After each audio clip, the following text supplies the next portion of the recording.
Una localización estratégica, la autodeterminación de los pueblos y las decisiones de gobiernos pasados. Todo esto rodea esta península. Crimea, pueblo y estrategia. Debemos decir que no andaremos en lo estrictamente coyuntural en relación al conflicto ruso-ucraniano. Primero porque el conflicto no ha finalizado, tampoco ha empezado recientemente, y segundo porque la información se actualiza más rápido de lo que podemos reunir información, guionizar, grabar y editar. Pero sí consideramos importante marcar el momento en el que comienza parte de lo que estamos viviendo hoy.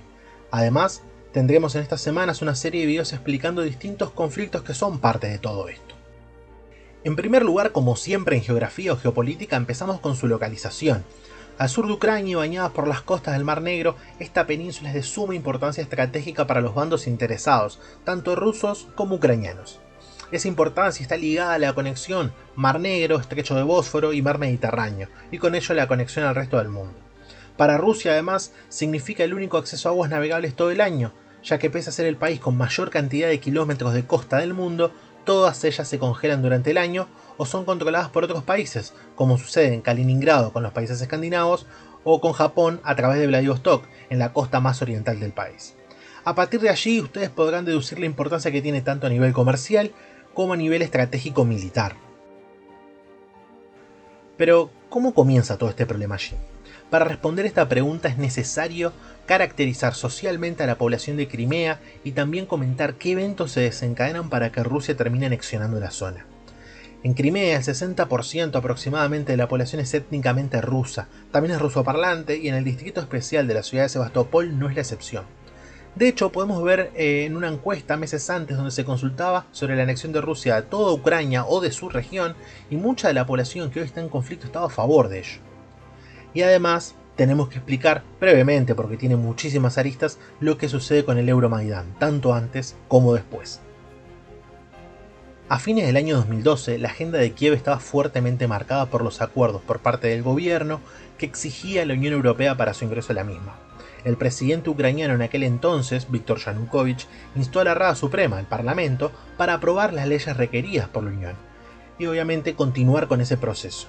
Pero el 21 de noviembre de 2013, un decreto gubernamental echó los planes de ingreso a la Unión Europea por tierra, argumentando que en los meses anteriores el país había experimentado una caída en la producción industrial y que además afectaría las relaciones con países de la Comunidad de Estados Independientes, sobre todo con el gobierno de Rusia.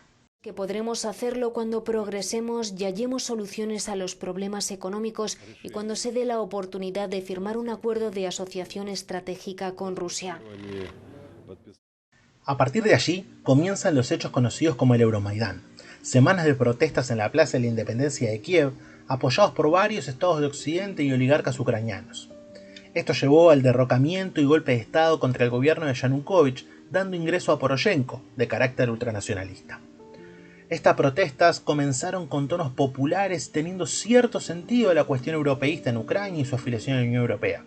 Pero el cambio de gobierno comenzó a dar lugar a la aparición de movimientos xenófobos contra los rusoparlantes. También en los medios de prensa ucranianos se empezó a señalar sistemáticamente como que esta población era la culpable de la situación económica del país. Es que las regiones de Crimea y Donbass han sido a lo largo de su historia industriales, sea dentro de la minería o de la industria alimenticia. No obstante, la desigualdad de la población allí es moneda corriente. Todo esto cala muy hondo en la población y no es bien recibido en el este y el sur del país. Allí los congresos de diputados de ambas regiones repudian los sucesos posteriores al Euromaidán y rechazan al gobierno de Poroshenko. Obviamente esto comienza a generar tensiones entre nacionalistas y prorrusos. De vuelta, debemos recordar el gráfico que ya vimos sobre las etnias de Crimea. ¿Por qué querrían quedarse en un estado que está pensando en que ellos son los culpables de la miseria y que además comienzan a generar hechos altamente violentos y racistas? Aquí es donde entran los trazados de los límites y el concepto de determinación de los pueblos. Comenzamos diciendo que el derecho de libre determinación de los pueblos, ratificado por las Naciones Unidas, pese a que no está dentro de la Declaración Universal de los Derechos Humanos, dice que es un derecho de un pueblo decidir sus propias formas de gobierno, perseguir su desarrollo económico, social y cultural, además de estructurarse libremente sin injerencias externas y de acuerdo con el principio de equidad.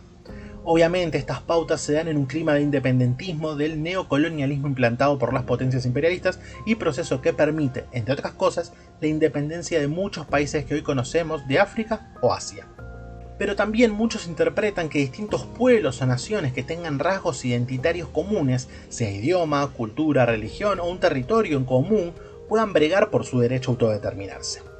Sobre este tema siempre hubo mucha discusión, por ejemplo en la Unión Soviética, donde existía la Ley Soviética de Secesión, que permitía a los ciudadanos de las distintas repúblicas elegir cuál sería su estatus en relación a su ciudadanía. Esto no funcionó porque las repúblicas lo rechazaron al tener demasiados requisitos para cumplir, por lo que la disolución de la URSS fue por otros carriles. En 2016, Vladimir Putin se quejó de la creación de estas autonomías nacionales, ya que se dio muchísimo territorio a repúblicas que no lo debían tener. Algo similar volvió a decir en el comienzo de los movimientos militares de los últimos días. La verdadera intención con estas palabras es criticar a Khrushchev, cuando cedieron a la República de Ucrania un territorio que no les correspondía.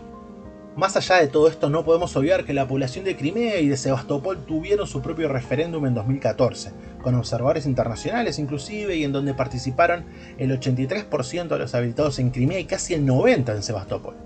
En la península, un 96.7% de los votantes decidió la anexión por Rusia, y en la ciudad de Sebastopol un 95.6%. Obviamente este tipo de eventos despierta movimientos independentistas y obviamente esto Rusia lo supo de un principio, pero no podemos obviar la voluntad de los distintos pueblos, como sucede en Transnistria, en Abjasia y en Osetia del Sur, que tendrá su próximo capítulo más adelante. A ver, este conflicto ruso-ucraniano se puede abordar de distintas aristas. Desde aquí se hace imposible abarcar todo en un solo video, y más cuando el mismo está en curso. Desde las vinculaciones de la OTAN, el rol de la Unión Europea, la barbarie perpetrada por el actual gobierno ucraniano en Odessa y todo el Donbass, los acuerdos rotos por todas las partes, el rol de Rusia como potencia de los hidrocarburos y su futuro económico, en fin, un montón por analizar. Desde aquí cabe preguntarles, ¿qué piensan de este conflicto? ¿Piensan que se debe cumplir siempre la autodeterminación de los pueblos? ¿O que se deben respetar las fronteras trazadas, pero que no respetaron las distintas naciones o pueblos que allí viven? Les leo en comentarios, no sin antes pedirles que obviamente dejen su like, se suscriban. Nos vemos en próximos videos.